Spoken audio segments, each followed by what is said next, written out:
Welcome to my channel. It's me, Raiza Contawi, at meron akong nakahandang challenge para sa aking sarili, at kung gusto nyo rin naman i-take itong challenge na to, why not? So, nagpabili ako ng mga products na less than 200 pesos, full face makeup, at nabili sila sa department store, so very easy to find, very accessible sa inyong lahat. At na-realize ko lang na majority ng products na to I haven't tried before. Actually, sa lahat ng napabili ko, isa lang dito ang parang nagamit ko. Hindi ko alam kung ito ba yung brand na to pero similar product. So, sisimulan ko muna sa pagdadasal na hindi ko kasi alam kung magagawan ko ng paraan. Unang-una sa lahat, nakita ko pa lang yung eyeshadow palette, kinabahan na ako. Pero excited pa rin akong gawin to because I know na some of you are in a budget and hopefully this helps. So I'm going to start with the foundation because I already applied my moisturizer, my cream on my face. So okay na siya, ready to go na siya with makeup. Hindi rin ako naglagay ng primer whatsoever. I'm going to start with the foundation. So this is Fashion 21's Stick or Perfect Stick. Ito yung parang foundation nila, tama ba? In the shade Almond. This has SPF 50 as well, so why not? At ilalagay ko na lang yung presyo dito kasi meron akong cheat sheet dito. Ito yung resibo. Ito yung sinasabi kong na-try ko na siya, pero if I'm not mistaken, ever bilhin na yata yun eh. So try natin siya. Ayan siya oh. Medyo maitim. Mali yung shade. Maitim. Or nung high school ko yata ito nagamit eh. Ayan, oh. Pak, itim. Parang may pagka-orangey din siya. Pero nakakamiss yung ganitong amoy ng makeup. Kung naamoy nyo siya from afar, ito ang amoy high school. Yung wala ka pang gaanong budget para sa makeup. So, ganito yung mga binibili mo. At sinasamahan nyo na lang ng panalangin na mag-work sa inyo. In fairness naman, pag biniblend, ayun oh, kahit pa paano nandiyan siya. Pero wala siya gaano coverage. I mean, sabi ng mga brands na to, huwag na daw kayong masyadong reklamador. Dahil lahat sila less than 200 lang. Oh, ayan. Ayan na ang 100% performance level ng Fashion 21 Perfect Stick in the shade Almond. Kung dadagdagan ko, well, tignan ko muna kung mag-work itong next na product na to. And this one is from Flormar. This is their full coverage concealer. And this is in the shade Ivory. Ito siya. Tingnan natin yung consistency. Ayan, medyo creamy nga. Parang hindi full coverage pagdating sa swatch. Pero who knows. Try natin. Lalagay ko na siya straight. Using my finger. Parang ang concealer na texture, yung Perfect Stick ng Fashion 21, ito yung parang cream foundation. Kasi medyo nararamdaman ko yung, yung oil content niya. So, blend lang natin using the same brush that I used. Streaky lang dito. Ayun oh. Sa bandang cheek area. Pero naman, dito naman talaga ako nagsimula. Nung college, actually, nagsimula kasi ako with second-hand products from my aunt. So, yun, mga branded yun. Pero yung mga unang products na talagang binili ko with my own money, with my own savings, yung mga ganito, yung mga Fashion 21, Flormar, ganyan. Flormar, favorite ko pa noon yung lip liner ng Flormar dati. At Fashion 21, yung mga roller tints nila na through the years na. Kaya, bigyan naman natin ng props ang mga budget-friendly products na locally available. So far, Flormar pala, yun, Germany yata yun. Fashion 21 local. At maraming products dito nakikita kong local. That's good. Na-blend ko na ng maigi yung products. Pagdating dun sa full coverage concealer, I don't think na talagang full coverage siya kasi I feel like ito yung mga consistency na medyo madaling mahulas. But not bad in evening out my skin shade or my skin tone. So parang it works as a cream foundation. So bilang hindi gaanong pakak yung foundation ng Fashion 21, so nakatulong talaga yung Flormar. So now it's time for the brows. Ang product na itinadhana sa akin ay Catrice Cosmetics Eyebrow Stylist na mukhang naka-sale at ito ay 168 pesos na lang. At not bad. This is an international brand. This is in the shade 30, Brow and Eyed Peas. Wait! I forgot pala, sorry! Magsaset muna tayo with powder. Nakalimutan kong may powder in all fairness. And this one is from Sulit.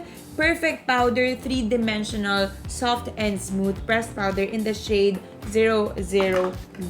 At pagbukas ko nga mga kaibigan, hindi maikukubli ang kaputian na dala ng Sulit. Pero pagtsatsaga natin siya kasi ito lang daw yung available na shade. So ang gagawin ko na lang, I will just use my brush and just pat it on my brow area, my forehead. And since powder ang blush ko, so medyo iiwasan ko yung cheeks ko. Hindi ko gaanong dadamihan or else kasi magkikake sila. So ganyan-ganyan lang. Actually, try ko nga munang swatch to. Ayan siya. Medyo milky naman siya and malambot. Medyo pino. Since darker yung shade ng Fashion 21, hopefully mag-oxidize pa siya at mag-blend dito sa napakaputing shade ng Sulit. Ayan. Perfect. So, let me know in the comment section below. Share it. Kung meron kayong mga products na mura lang, pero go-to nyo pa rin, holy grail nyo pa rin. So, babasahin natin yan. So, ngayon, balik na tayo sa kilay. At may spoolie itong eyebrow pencil na to, which is good. And so, we will shape it as usual. Magsa-start ako sa tail. The shade is alright. Mukhang mapula lang yung razor sa camera, pero kakulay naman niya yung hair ko, so okay lang din. And then the formula as well. It's not the best, but it works. I also love this spoolie kasi hindi siya masyadong malaki. So, it's easy to control and to manipulate. And so, this is my finished right eyebrow. I'm just going to do the other brow and I'll be right back. Pagkatapos ng kilay, feeling ko ito na yung challenging na part pagdating sa eyes. Kasi ang napiling eyeshadow palette mukhang pang teenager. So, ito yung Careline Hello Sweetie Eyeshadow and Blush Palette. Which I have to say and I have to comment na talagang dalawa pa ang blush choices dito. Merong lighter pink and merong mas fuchsia pink. And then meron ding 6 shades of eyeshadows. So why not? Pero lahat sila shimmery. Yun lang. We'll see. Okay. Kasi yung lip color, dark ang napili. Tapos, ganitong shades. So, at the same time, gusto kong gamitin yung violet kasi. Kaya, okay. Try muna natin to. Ang gagawin ko, daliri ang gagamitin ko para talagang kumapit dito sa mata. I will use my finger to apply this shade right here. This is the brownish shade. Not bad.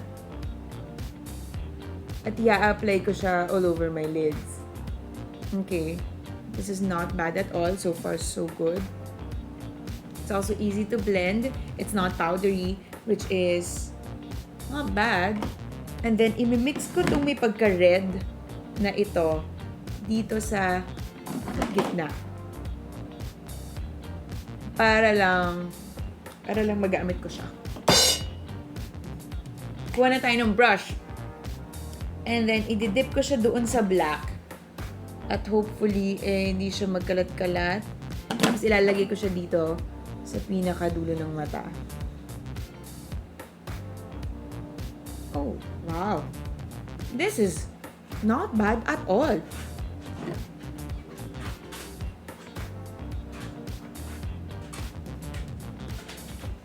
O, diba?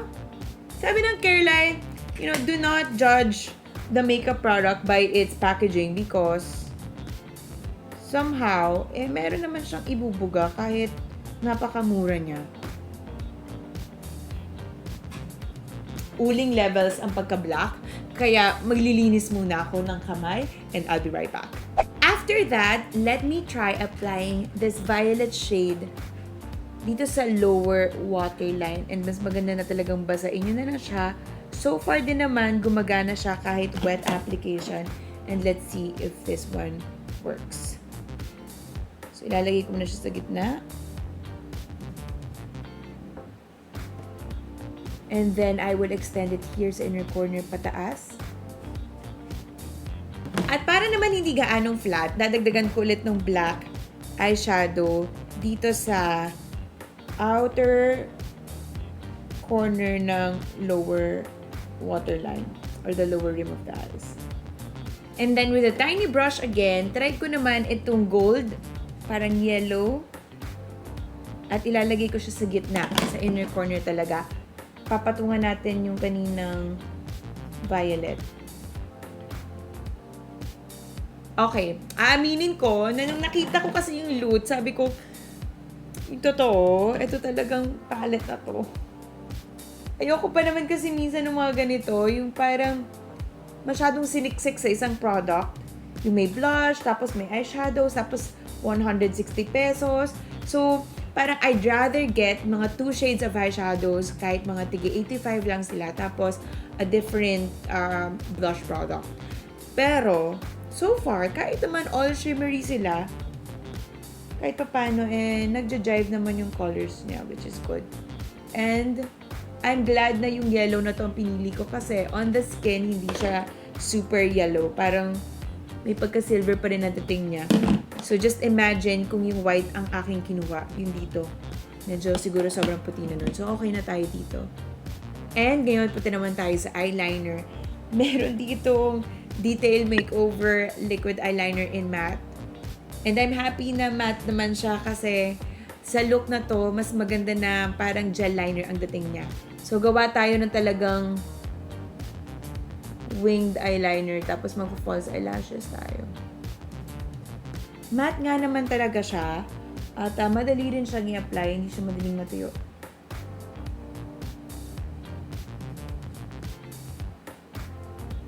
For the blush, gagamitin ko pa rin itong Caroline palette and gagamit ako, siguro both na lang, no? Pero unahin ko na lang itong lighter para meron tayong layering and then ilalagay ko siya siguro dito sa bandang taas.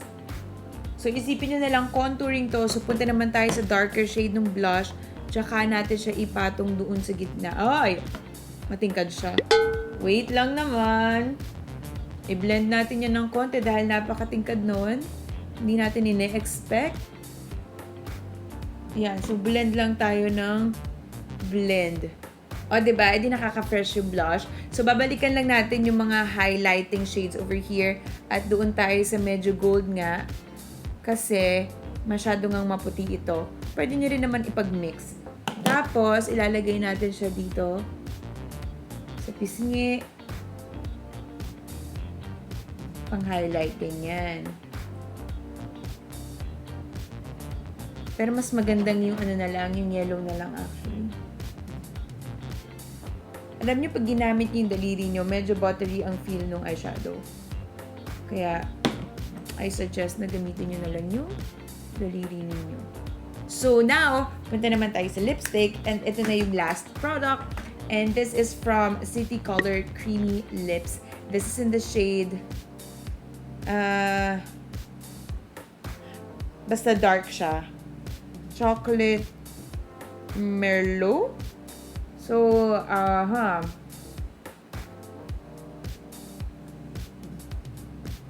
nice. I super love the lip shade. However, hindi ko gusto yung formula because it's hard to layer and it's hard to achieve that parang hindi patchy na application. So, itong nilagay ko, napakaraming product nito just to even it out. So, yun lang. I'm okay with non-matte lipsticks or lip products. I'm okay with matte lipstick products as well or liquid lipsticks. But, when it comes to layering, kapag hindi siya gaano maganda, that's when I'm really kind of turned off. So, yun. But, so far, I'm really liking it. So, maglalagay na lang ako ng false eyelashes. And we're done.